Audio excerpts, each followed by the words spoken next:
হরে কৃষ্ণ সবাইকে। তো এখন আমি আর বুনু মিলে চলে যাচ্ছি নবদ্বীপে, যেহেতু আজকে আমার আছে নবদ্বীপে আর একটা সেকেন্ড ট্যাটু। হ্যাঁ, আমি আবারও একটা ট্যাটু করাচ্ছি। আর আমি অনেকদিন ধরে ভাবছিলাম আর একটা ট্যাটু করাবো, কিন্তু আমি করাচ্ছিলাম না। কিন্তু এখন একটা অফার চলছিল বলে সানুদের কাছে আমি আবার চলে আসলাম। আর এই অফারটা কিন্তু এপ্রিল মাসটা পুরো থাকবে, তোমরা যদি করতে চাও তো করতে পারো।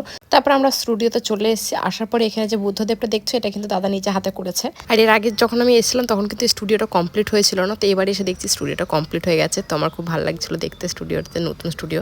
তো এখানে আমরা ডিজাইন সিলেক্ট করে নিয়েছি এবং তারপর আমি জল খেয়ে এখন আমি বসে পড়েছি ট্যাটু করানোর জন্য, যেটা আমি করব। তো তোমরা দেখতেই পাচ্ছ আমি একটা লতানো পাতার উপরে করছি।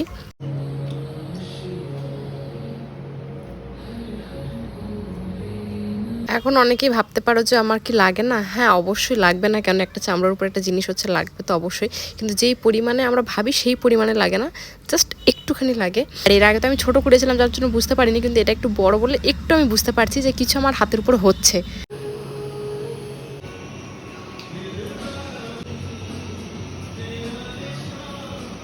আর আমি সবাইকে একটা কথা বলতে চাই, যারা মনে করো যে কম টাকার উপরে ওই মেলা থেকে বা যে কোনো কারো কাছ থেকে একটা ট্যাটু করে নিলাম কোনো রকম চিন্তাভাবনা না করে, এইসব একদম করো না। কারণ তোমরা প্রফেশনাল কারোর কাছ থেকেই করাও, কারণ এটা একটা এমন একটা জিনিস যারা হাতের কাজ জানে তাদের কাছ থেকে করানোটাই খুব ভালো।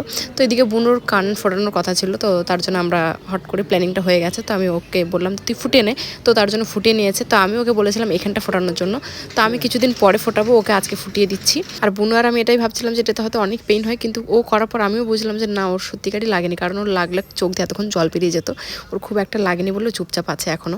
ফাইনালি কিন্তু ওর কান ফোটানো একদম কমপ্লিট হয়ে গেছে। তো ইতিমধ্যে ও কানের পরেও নিয়েছে। তারপর এখানে আমরা একটু ভিডিও ছবি তুলে নিচ্ছিলাম। আর এই যে পিছনে যে 3টে ছবি দেখছো, এটা কিন্তু দাদা নিজে হাতে এঁকেছে, ভাবো কত সুন্দর। তো আর আমরা বেশি দেরি করবো না, এখন আমরা বেরিয়ে পড়বো। তো বেরিয়ে তো দেখছি এত পরিমাণে রৌদ্র, তো আমরা টোটো ধরে এখন আমরা চলে যাচ্ছি। আর আমার হাতে পুরোটা ঢেকে নিয়েছি যাতে একটু রৌদ্র না লাগে। তারপরে এইবার আমার গাড়ি ছিল, গাড়ি নিয়ে এখন চলাবো বাড়ির দিকে। আর এই রৌদ্রতে রাস্তাও পুরোপুরি ফাঁকা, তার জন্য ফুল স্পিডে চলে যাচ্ছিলাম। তারপর বাড়িতে এসে আমি এখন এই প্যাকেটটা খুলবো, খুলে এটাকে একটু ওয়াশ করে নেবো আমি। আর এই পাতলা কাগজটা দেওয়া হয় যাতে কোনো রকম ধুলো ময়লা না লাগে এটাতে, যেহেতু এটা একদম কাঁচা। তো আজকের মতো ভিডিওটা এখানেই শেষ করছি। তোমাদের যদি ভিডিওটা ভালো লাগে তো অবশ্যই লাইক করে দিও।